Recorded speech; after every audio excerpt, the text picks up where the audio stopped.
Are you open-minded? Of course you are. You're at a TEDx talk. You all assume you're open-minded. Everyone thinks they're open-minded. You never meet anyone who doesn't think they're receptive to other ideas and open-minded. But in fact, we are all mental prisoners of our beliefs and assumptions. And they construct our mindset. And psychologists tell us that we're not particularly open-minded. We suffer from what's called the confirmation bias. And that means we accept evidence which supports our beliefs and mindset, and we reject evidence which does not support our beliefs. And this leads to some problems. One is that it's difficult for us to understand or accept people with a different mindset. Think of Democrats and Republicans in the USA, or a motorist and a cyclist on the same road, or a teenager and a human being living in the same house. They're like that, aren't they? Completely different mindsets. Another problem is that our mindsets dictate our thinking patterns. And once we get into a thinking pattern, we tend to go into a routine and stay with that pattern. We're a bit like the computer programmer who was found lying dead in his shower. He was holding a very large bottle of shampoo on which were written the instructions, lather, rinse, repeat. And the poor man had been caught in an infinite loop. And we're a little bit like that. We go round and round doing the same thing over and over. Thinking patterns can be useful. So if you're making an aeroplane, you want to follow a pattern. And you want to have something predictable. You don't want variation. But if you want to design something that's beyond an aeroplane, you need a different method. And typically what we do is we take our thinking pattern and then we try to extend it to find new solutions. So if your thinking pattern is the aeroplane, you might want to extend it. But you can't extend an aeroplane into a helicopter. You can't extend an aeroplane into a space rocket. They're fundamentally different means of propulsion, different models. And just extending your current method of thinking isn't sufficient to get breakthrough ideas and creative problem solving. You have to do a little bit of lateral thinking. In 2009, a man called Travis Kalanick was in Paris. He couldn't get a taxi. That was the problem. There weren't enough taxis in Paris. Now, if you extend our current mindset, our current thinking, you'd say, well, we need more taxis, or we can catch the bus, or we can get the metro, or we can walk. But he thought, no. Is there a better way to do this? Is there an entirely different way to solve this problem? Could we somehow harness all the unused capacity of all the drivers in Paris who'd be quite happy to give me a lift if I paid them? He founded Uber, the fastest growing startup in the world, by thinking differently, by breaking the conventional mindset. So there's lots of different ways to do lateral thinking, but I'm going to share with you this morning 3 tips to help you break thinking patterns and challenge your mindset. And the first of those is this. Take a different view. Change your routine. If you normally read the Daily Mail, read the Guardian or the New York Times. If you normally watch CNN, watch Al Jazeera. If you normally go to the bridge club, go to the jazz club. Changing your routine helps change your mindset. David Bowie was a great creative thinker, great innovator, very musical genius. And there's a line in one of his songs, Changes, which goes like this: turn and face the strange. And that's what I want you to do, to turn and face the strange. Until the early 1950s, there was only one television station in the UK, the BBC. And then in 1953, the government decided to auction licenses for commercial TV stations by region. A lot of companies thought this was a fantastic opportunity to sell advertising on TV for the first time. So they put teams of analysts on the case to determine which regions has the best demographics, the wealthiest people who would generate the most advertising revenue. There was a small chain of cinemas in the south of England called Granada Cinemas, run by a man called Sidney Bernstein. And he said to his team, he said, I'd like to bid for one of these regions. He said, but I don't want you to find me the richest region in the UK. I want you to find me the wettest region in the UK. They went away and they came back and they said, well, the area with the most precipitation per head of population is the northwest of England. He said, right, let's bid for that. And they got it. They got Liverpool and Manchester and Bolton and Bury and all those places. And he'd realized there's no point in getting Brighton in the southeast of England if the weather's lovely and people are out in the garden or they've gone to walk their dog in the park, you want somewhere where it's pouring down outside and people stay in to watch TV. And the point of the story is this: when everyone else is looking for the richest, the lateral thinker deliberately looks in a different direction for the wettest. Turn and face the strange. Jonas Salk was the researcher who found the polio vaccine. And he was asked afterwards, how did you come up with this solution to the big problem of polio? And he said, I didn't think like a doctor. I didn't think like a researcher. I had to think like a polio virus. I had to imagine I was the virus in the body. And by thinking that way, I was able to conceive something that would defeat it. So that's the first piece of advice. Turn and face the strange. The second I would share with you is this. Deliberately introduce the random. Now, we think we can handle random, but in fact, we're not very good at random. So think of a random number between 1 and 20, please. Think of a random number. Quickly, have you all thought of one? Yes? Good? Got a number in your mind? Well, there's about 100 people in the audience, so if it was truly random, there'd be about 5 people for each number. So how many chose number 1? Nobody. How many chose number 20? Nobody. Number 19? 1 or 2. Who chose number 7? Quite a few. For some reason, 7's a very attractive number. There's 7 days in the week, 7 wonders of the world. David Beckham wore 7. I don't know why it is, but when we think we're doing stuff that's random, we don't. I said to my wife the other day, I said, I met this random chap at the golf club. We got on really well. She said, let me guess. Is he white? Yes. Is he middle-aged? Yes. Is he middle class? Yes. Does he like golf? Yes. She said, he's not random. He's just like you. No wonder you got on well. All right.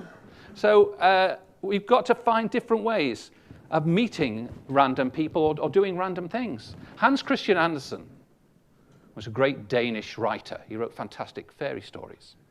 And when he was a young man, he used to go with his grandmother, who was a gardener at a lunatic asylum. And he'd go and he'd meet the patients at the lunatic asylum, and he would listen to their wild stories and ramblings. And that fueled his imagination.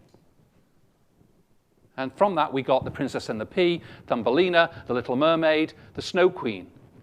And The Snow Queen was the inspiration for Disney's film Frozen. So Frozen came from The Snow Queen, which may have come from the lunatic asylum. And that explains a lot, really, doesn't it, when you think about it? Like why that song drives you mad. Let it go, Paul, let it go. Now, when I do my corporate workshops, when I work with corporate clients to solve big challenges, one of the techniques we use, one of the lateral thinking techniques that I turn to, is the use of the random word. And, or a random object you can use, or a random song, a random picture. These all work, but the random word is one of the most powerful. The way it works is you take the challenge, then you take the word, and you get some associations of the word, and then you try to force ideas from the word to the challenge. Is that clear? No.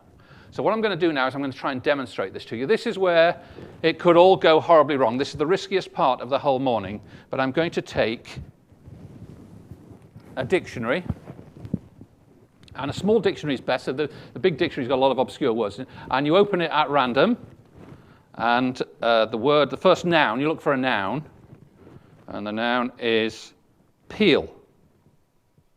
The sound of ringing bells, a set of bells with different notes, a loud burst of thunder or laughter. All right, so that's the starting point. And say the challenge is we're Brighton tourists, but we want to attract more visitors to Brighton. How can we invite more visitors to Brighton based on the sound of ringing bells, a loud burst of thunder or laughter? So that's the challenge. Well, straight away, the laughter suggests something to me. The laughter suggests comedy. So we could have the Brighton Comedy Festival. And in the Brighton Comedy Festival, you can either have a big show with lots of comics, or you can have lots of little shows, like at the Edinburgh Fringe, the Brighton Fringe, the Brighton Comedy Fringe. What else could we do? Well, the bell ringers, we could have an international bell ringing competition. We could invite bell ringing teams from all around the world, and we could line them up on the promenade. As you're walking down Brighton Promenade, they're all ringing the bells. What else does peel suggest to you? Anybody? Orange. Orange peel, yeah. So we could have the Brighton Orange Week. Every visitor to Brighton, when they arrive in the hotel room, they get an orange. All right? They eat the orange, and then we collect the orange peel. What could we do with orange peel? We could make a cake, the Brighton cake, the Brighton orange cake. We could make a liqueur, Brighton liqueur. We could have Brighton Orange Week. Everybody wears orange, and we have orange. The whole thing could be around orange and peel. Do you see how it works? Or anything else from peel? Peel your clothes off. Yeah, we could have the Brighton nudist beach. Is there a nudist beach in Brighton? Yes? You've been there, have you, madam? What's it like? Very stony? Yes. So do you see how it works? You take a word at random. Some words work really well, others don't. Obscure words tend to give you one or two ideas. Common words give you lots of different ideas. When it works, you get really creative ideas from it. So that's the random. And the third tip I would give you is this. Welcome the unexpected. Serendipity and lateral thinking are natural partners. They go together. Serendipity gives us opportunities. When something unexpected or surprising happens, we tend to treat it as an annoyance, as a distraction. It's stopping us from getting on with the job. But very often it's an interesting piece of input that we should analyze and look at. In 1928, a young Scottish bacteriologist came back from his holiday. He noticed that one of his Petri dishes in his laboratory had a strange growth in it, a fungus growing in it. In the early 1940s, a Swiss engineer went for a walk with his dog in the Jura Mountains. When he came back, he noticed that his trousers and the dog's fur were covered in little tiny plant burrs, little seed cases. In the late 1940s, an engineer working at Raytheon on active radar tubes noticed that a sweet in his pocket melted when he standing next to the radar tube. Now, you and I might treat that as something annoying. All right, the dirty Petri dish, we've got to wash it out before we can start again. All those burrs in the trousers, we've got to brush them out. How annoying. Sticky mess in my pocket, I'm going to have to send it to the dry cleaners. But fortunately for us, the protagonists in those incidents welcomed the unexpected, investigated what was happening, and acted. In the first case, it was Sir Alexander Fleming, and when he examined the mold in the Petri dish, he saw that it was rejecting bacteria. He discovered penicillin. He gave us the world's first antibiotic, and from that chance happening, millions of lives were saved. In the second case, the man was Georges de Mestral, and when he examined the plant burrs under his microscope, he saw that they were hooked into the fabric with little tiny hooks. And he invented a new method of fastening fabric, Velcro. Velcro comes from the French. Velours, crochet, a velvet hook. The third example was Percy Spencer. When he was working on a microwave tube, he noticed that the sweet in his pocket melted. He created the world's first microwave oven. So when something unexpected or surprising happens, don't get annoyed, get curious. It's a great opportunity. Okay, so I want to summarize. If you want to break out of your current mindset, if you want to break thinking patterns, I'm advising you to try three things. First of all, deliberately turn and face the strange. Point in a different direction, look in a different direction, change your routine. Secondly, introduce the random. A random word, a random picture. Do you know if you go onto Wikipedia, one of the menu items is random article of the day? Click on that. Take you somewhere different, something you've never seen before. And thirdly, welcome the unexpected. When something surprising happens, don't get annoyed, get curious. I want to leave you with one final thought, and it's this. I want you to imagine you're a teacher at an English school 170 years ago.